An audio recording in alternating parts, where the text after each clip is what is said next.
ರಕ್ಷಣೆ ಯಾರ ಹೊಣೆ ಯಾರ ಹೊಣೆ ಕಾವೇರಿ ರಕ್ಷಣೆ ಯಾರ ಹೊಣೆ ಯಾರ ಹೊಣೆ ಅಯ್ಯಯ್ಯೋ ಅಯ್ಯಯ್ಯೋ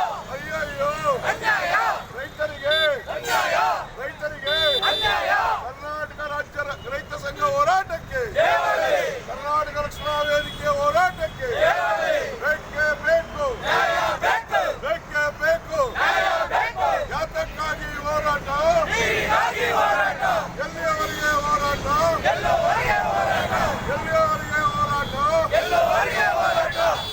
ರೈತ ಹೋರಾಟ ಸಮಿತಿಗೆ ಹೇಳಿದಿಕ್ಕಾರ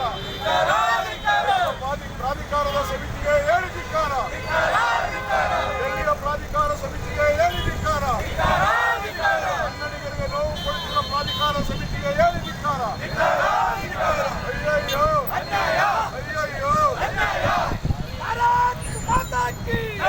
ರೈತ ಪರ ಹೋರಾಟಕ್ಕೆ ಅನ್ನದಾತರ ಹೋರಾಟಕ್ಕೆ ಹೇಗಿಲೆ ಯೋಗ್ಯ ಹೋರಾಟಕ್ಕೆ ಕಾವೇರಿ ಮಾತಾ ಕಿ ಗಂಗಾ ಮಾತಾ ಕಿ ಗಂಗಾ ಮಾತಾ ಕಿ ಮಾತಾ ಕಿ ಬೇಕು ಅಯ್ಯಯ್ಯೋ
ಕರ್ನಾಟಕ ರಾಜ್ಯ ರೈತ ಸಂಘಕ್ಕೆ ಕರ್ನಾಟಕ ರಕ್ಷಣಾ ವೇದಿಕೆಗೆ ಕಾವೇರಿ ಹೋರಾಟಕ್ಕೆ ಕಾವೇರಿ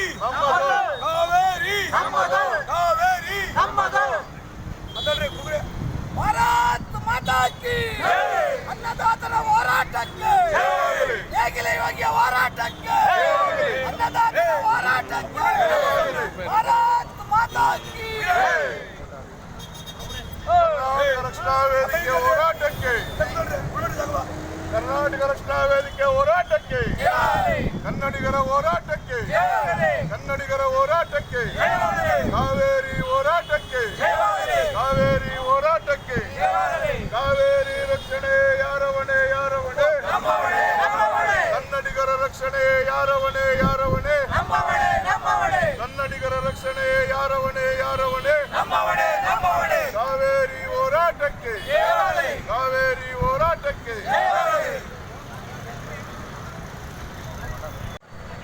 ಈ ಕೇಂದ್ರ ಸರ್ಕಾರಕ್ಕೆ ಮತ್ತು ರಾಜ್ಯ ಸರ್ಕಾರಕ್ಕೆ ತಮಿಳುನಾಡು ಸರ್ಕಾರಕ್ಕೆ ಪಾಠ ಕಲಿಸಲಿಲ್ಲ ಅಂತಂದ್ರೆ ಮುಂದಿನ ದಿನದಲ್ಲಿ ಈ ರಾಜ್ಯದ ರೈತರು ಕೇಂದ್ರ ಸರ್ಕಾರ ಮತ್ತು ರಾಜ್ಯ ಸರ್ಕಾರ ಎರಡಕ್ಕೂ ಪಾಠ ಕಲಿಸಬೇಕಾಗುತ್ತೆ ಅಂತ ಈ ಹೋರಾಟದ ಮುಖಾಂತರ ಹೇಳ್ಬೇಕಾಗುತ್ತೆ. ಬಂಧುಗಳೇ, ಅಣೆಕಟ್ಟು ಕಟ್ಟಿ ಎಷ್ಟು ವರ್ಷಗಳಾಯ್ತು, ಅವಾಗಿಂದನೂ ಕೂಡ ಕರ್ನಾಟಕನ ಬ್ಲಾಕ್ ಮೇಲ್ ಮಾಡ್ಕೊಂಡೆ ಬರ್ತಾವ್ರೆ ಹೊರತು ಇವರು ಕರ್ನಾಟಕಕ್ಕೆ ಸ್ವಲ್ಪನೂ ಸ್ವಾತಂತ್ರ್ಯ ಕೊಟ್ಟಿಲ್ಲ. ಕಾವೇರಿ ವಿಚಾರದಲ್ಲಿ ನಾವು ನೀರು ಮಳೆ ಬೆಳೆ ಹಾಕಿದ್ರೆ ನಾವು ಕುಡಿಯಕ್ಕೆ ರೆಡಿ ಇದ್ದೀವಿ. ನಮಗೆ ಕುಡಿಯಕ್ಕೆ ಇರಲಿಲ್ಲ ಸಂದರ್ಭದಲ್ಲಿ ನೀವು CWRC ಅಂತ ಮಾಡಿದ್ರೆ ಏನ್ರಿ ಇದು ಅರ್ಥ? ಇದು CWRC ಪ್ರಾಧಿಕಾರಕ್ಕೆ ಹೇಳಿದಿಕ್ಕಾರ, CWRC ಪ್ರಾಧಿಕಾರಕ್ಕೆ ಹೇಳಿದಿಕ್ಕಾರ. ಕಾವೇರಿ ನೀರು ಯಾರ ಹೊಣೆ? ಯಾತಕ್ಕಾಗಿ ಹೋರಾಟ? ಎಲ್ಲಿಯ ತನಕ ಹೋರಾಟ? ಏನಿವತ್ತು CWRC ವಿರುದ್ಧ ಮಂಡ್ಯದಲ್ಲಿ ರೈತ ಸಂಘ ಮತ್ತು ಕನ್ನಡ ರಕ್ಷಣಾ ವೇದಿಕೆ ಪ್ರವೀಣ್ ಶೆಟ್ಟಿ ಅವರು ಬಣದ ಜಿಲ್ಲಾಧ್ಯಕ್ಷ ಅಂತ ಅಶೋಕ್ ಅವರ ನೇತೃತ್ವದಲ್ಲಿ ಇವತ್ತೇನು ಮಂಡ್ಯ ಸಂಜೆ ವೃತ್ತದಲ್ಲಿ ಏನಿವತ್ತು CWRC ವಿರುದ್ಧ ಏನು ಹೋರಾಟವನ್ನು ಮಾಡ್ತಾ ಇದ್ದೇವೆ. ಯಾವುದೇ ಕಾರಣಕ್ಕೂ CWRC ವಿರುದ್ಧ ಏನಾದರೂ ಒಂದೇ ಒಂದು ತೊಟ್ಟು ನೀರನ್ನ ಬಿಟ್ಟರೆ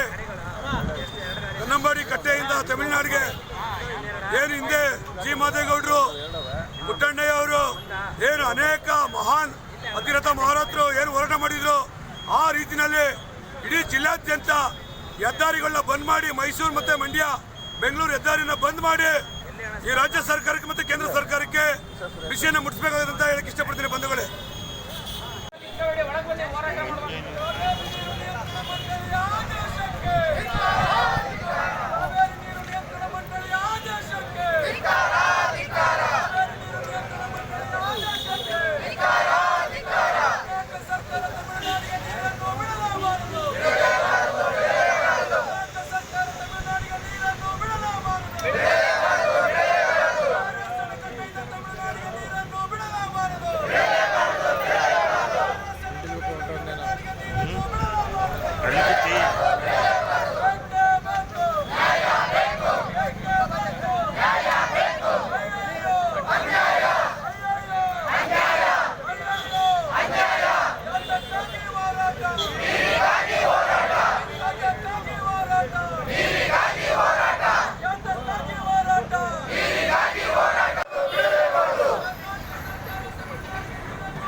ಎಷ್ಟು ನೀರಿದೆ, ನಿರ್ದಿಷ್ಟವಾದ ನೀರನ್ನ ಇವರು ಅಧ್ಯಯನ ಮಾಡಿದ್ದೇ ಆಗಿದ್ರೆ ಈ ತರ ಆದೇಶವನ್ನು ನಮಗೆ ಅವೈಜ್ಞಾನಿಕವಾಗಿ ಕೊಡ್ತಿರ್ಲಿಲ್ಲ.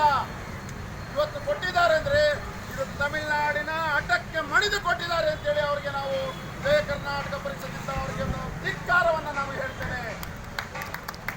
ಇವತ್ತೇನಾದ್ರೂ ನಾವು ಮಾನ್ಯ ಮುಖ್ಯಮಂತ್ರಿಗಳು ಹೇಳಿದ್ರು, ಯಾರು ಒತ್ತಡಾಗಬೇಡಿ, ಯಾರು ಬೆಳೆನ ಬೆಳಿಬೇಡಿ, ಇದು ಕುಡಿಯೋ ನೀರಿಗೆ ಅಂತೇಳಿ. ಹಾಗಾದ್ರೆ ಇವತ್ತು ಕೊಟ್ಟಿರೋ ಆದೇಶ ರಾಷ್ಟ್ರೀಯ ಜಲ ನೀತಿಯನ್ನ ಧಿಕ್ಕರಿಸ್ತಂಗಲ್ವಾ?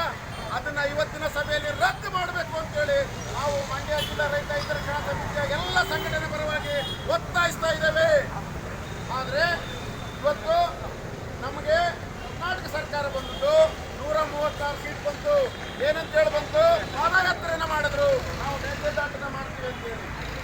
ಸುಪ್ರೀಂ ಕೋರ್ಟ್ ಹೇಳಿದೆ, ನೀವು ಯಾವುದೇ ಕಾರಣಕ್ಕೂ ಯಾವುದೇ ನೆರೆ ರಾಜ್ಯಗಳು ಈ ಮೇಲ್ದಾಟ ಯೋಜನೆಗೆ ಅಡ್ಡಿಪಡಿಸಬಾರದು, ಆ ರಾಜ್ಯಗಳ ಹಕ್ಕು ಅದು, ನೀರಿನ ಹಕ್ಕು ಅಂತೇಳಿ ಹೇಳ್ತು. ಅದನ್ನ ಇವರು ಮುಂದಿಟ್ಕೊಳ್ಳದೇನೆ ಇವತ್ತು ಮೇಕೆದಾಟು ಮಾಡಿದ್ರೆ ಇವತ್ತು ಸಮುದ್ರಕ್ಕೆ ಸುಮ್ಮನೆ ಹರಿದೋಗ್ತಾ ಇದ್ದಂತ ನೀರು ಇವತ್ತು ನಿಲ್ತಾ ಇತ್ತು, ಅದಕ್ಕೆ ನಮಗೆ ಪರಿಹಾರ ಸಿಗ್ತಾ ಇತ್ತು. ಅದನ್ನೂ ಕೂಡ ಇವರು ಮಾಡಿಲ್ಲ. ಆ ಯೋಜನೆಯನ್ನು ಮಾಡಬೇಕು ಅಂತೇಳಿ ನಮ್ಮ ಏನು ಇಲ್ಲಿ ಕೂಡಿ ಬಂದ ಎಲ್ಲ ಸಂಘಟನೆ ಪರವಾಗಿ ನಾವು ಅತಿ ಶೀಘ್ರದಲ್ಲಿ ಈ ಯೋಜನೆ ಪ್ರಾರಂಭ ಮಾಡಬೇಕು ಅಂತೇಳಿ ಒತ್ತಾಯವನ್ನು ಮಾಡ್ತೇವೆ. ಹಾಗಾಗಿ ಇವತ್ತು ನಮ್ಮ ಉದ್ದೇಶ ಇಷ್ಟೇ, ಇಲ್ಲಿನ ಮಂಡ್ಯದಲ್ಲಿರ್ತಕ್ಕಂಥ ಎಲ್ಲ ಗದ್ದೆಗಳಿಗೆ ಹೋಗಿ ನೋಡಿ, ಬೆಳೆಗಳೆಲ್ಲ ಒಣಗೋಗಿದೆ, ಯಾವುದೇ ಬೆಳೆ ಇಲ್ಲ. ಅಲ್ಲಿ ಬೋರಲ್ಲು ನೀರನ್ನ ಸ್ವಲ್ಪ ತೆಗೆದುಕೊಂಡು ಆ ಬೆಳೆ ಬೆಳೆಯಕ್ಕೆ ಹೋರಾಡ್ತಾ ಇರ್ತಕ್ಕಂಥ ರೈತ ಇವತ್ತು ಕುಡಿಲಿಕ್ಕೆ ನೀರಿಲ್ಲ, ಇವತ್ತು ಬೆಳೆಗಳಿಗೆ ನೀರಿಲ್ಲ. ಈಗಾಗಲೇ ಕಾಲುವೆ ನೀರನ್ನ ನಿಲ್ಲಿಸ್ತೀವಿ ಅಂತ ಹೇಳ್ತಾರೆ. ಯಾವುದೇ ಕಾರಣಕ್ಕೂ ಈ ಕಾಲುವೆ ನೀರನ್ನ ನಿಲ್ಲಿಸಬಾರ್ದು ಅನ್ನುವಂಥ ಮಾತನ್ನು ಕೂಡ ಇವತ್ತು ನಾನು ಹೇಳ್ತಾ, ಸಾಕಷ್ಟು ನನ್ನ ಸಹೋದರರು ಕನ್ನಡಪರ ಸಂಘಟನೆಗಳು ಬಂದಿದ್ದಾರೆ. ಎಲ್ಲರೂ ಒಗ್ಗೂಡಿ ಮುಂದೊಂದಿನ ಇದೇ ರೀತಿ ಅವೈಜ್ಞಾನಿಕ ತೀರ್ಪುಗಳನ್ನು ಪ್ರಾಧಿಕಾರ ಕೊಡೋದಾದ್ರೆ ನಾವೆಲ್ಲರೂ ಕೂಡ, ನನ್ನ ಗೆಳೆಯ ದೀಪಕ್ ಬಂದಿದ್ದಾರೆ, ಈಗ ತಾನೇ ಹೇಳ್ತಾ ಇದ್ದಾರೆ, ನಾವು ಇಡೀ ಮಂಡ್ಯದಲ್ಲಿ ಒಂದು ದೊಡ್ಡ ರ್ಯಾಲಿಯನ್ನು ಮಾಡಿ ಸರ್ಕಾರಕ್ಕೆ ಮತ್ತು ಕೇಂದ್ರ ಸರ್ಕಾರಕ್ಕೆ, ತಮಿಳುನಾಡಿಗೆ ಎಚ್ಚರಿಕೆಯನ್ನು ಕೊಡುವಂತ ಕೆಲಸ ಆಯ್ದುಕೊಂಡು ಆ ಸಂಘಟನೆಗಳು ಅಲ್ಲಿ ಹೋರಾಟಗಳನ್ನು ತೀವ್ರಗೊಳಿಸಬೇಕು ಅಂತ. ಯಾಕಂದರೆ ನೀರನ್ನ ಉಳಿಸ್ಕೊಬೇಕು, ಇದು ನಮಗೆ ಕುಡಿಯಕ್ಕೆ ಬೇಕಾಗಿರೋ ನೀರು, ಬೇರೆ ಬೆಳೆಗೆ ಅಂತ ನಾವು ಕೇಳ್ತಾ ಇಲ್ಲ. ಹಾಗಾಗಿ ಈ ಹೋರಾಟನ ತೀವ್ರಗೊಳಿಸ್ತೀವಿ. ಇಲ್ಲಿ ವಿಜಯ್ ಅವ್ರದ್ದು, ತಮಿಳುನಾಡಿನ ಮುಖ್ಯಮಂತ್ರಿ ವಿಜಯ್ ಅವರು ಚಲನಚಿತ್ರ ಪ್ರದರ್ಶನ ಕಾಣ್ತಾ ಇತ್ತು. ನಾವು ಹೋಗಿ ಮಾಲೀಕರಿಗೆ ಮಾತಾಡಿ ಅವ್ರಿಗೆ ಹೇಳಿದ್ರು, ನೋಡಿ ಹಿಂಗೆ ಕಾವೇರಿ ಹೋರಾಟ ಆಗ್ತಿದೆ, ಜನರ ಭಾವನೆಗೆ ಧಕ್ಕೆ ಬರೋದು ಬೇಡ, ಏನು ತಮಿಳುನಾಡಿನ ಮುಖ್ಯಮಂತ್ರಿ ಚಲನಚಿತ್ರ ರದ್ದಾಗಬೇಕು ಅಂತ ಕೇಳ್ಕೊಂಡ್ರು. ಅವಾಗ ಅವರು ಆಯಿತು, ಈ ಪ್ರದರ್ಶನದಿಂದ ಅದು ಕ್ಲೋಸ್ ಮಾಡಿ ನಾವಿನ್ನ ಮಾಡಲ್ಲ ಅಂತ ಹೇಳಿದ್ದಾರೆ. ಮಾಡಿದ್ರೆ ಅದಕ್ಕೇನು ಉತ್ತರ ಕೊಡಬೇಕೋ ಕೊಡ್ತೀವಿ. ಅವರು ಒಪ್ಕೊಂಡಿದ್ದಾರೆ, ಅವರು ಜನಗಳಿಗೆ ಸ್ಪಂದಿಸಿ, ಭಾವನೆಗಳಿಗೆ ಸ್ಪಂದಿಸಿ ಒಪ್ಪಿದ್ದಾರೆ. ನಿಜಕ್ಕೂ ಖುಷಿ ಆಗುತ್ತೆ, ನಮ್ಮೂರವರೊಬ್ಬರು ಈ ಥರ ಒಪ್ಕೊಂಡಿದ್ದಾರೆ ಅಂತ. ಎರಡನೇದು, ವಿಜಯ್ನ ಕರೆಸಿ ಕರ್ನಾಟಕದ ಮುಖ್ಯಮಂತ್ರಿಗಳು ಮಾತಾಡೋಕ್ಕೆ ಹೊರಟಿದ್ದಾರೆ. ಮಾತುಕತೆ ಮುಖಾಂತರ ಬಗೆಹರಿಸಿದ್ರೆ ತುಂಬ ಒಳ್ಳೆಯದು. ಯಾಕೆಂದರೆ ಕಾನೂನಲ್ಲಿ ನಾವು ದಶಕಗಳಿಂದ ಹೋರಾಟ ಮಾಡ್ತಿದ್ದೀವಿ, ಯಾರೂ ಒಪ್ತಾ ಇಲ್ಲ. ನೋಡೋಣ, ಇದು ಒಂದು ಅವಕಾಶ ನೋಡ್ತೀವಿ. ಆದರೆ ಇಲ್ಲಿ ಅವ್ರನ್ನ ಮೆಚ್ಚುವಂಥ ಕೆಲಸ ಮಾಡಿದ್ರೆ ಯಾವುದೇ ಕಾರಣಕ್ಕೂ ಹೋರಾಟಗಾರರು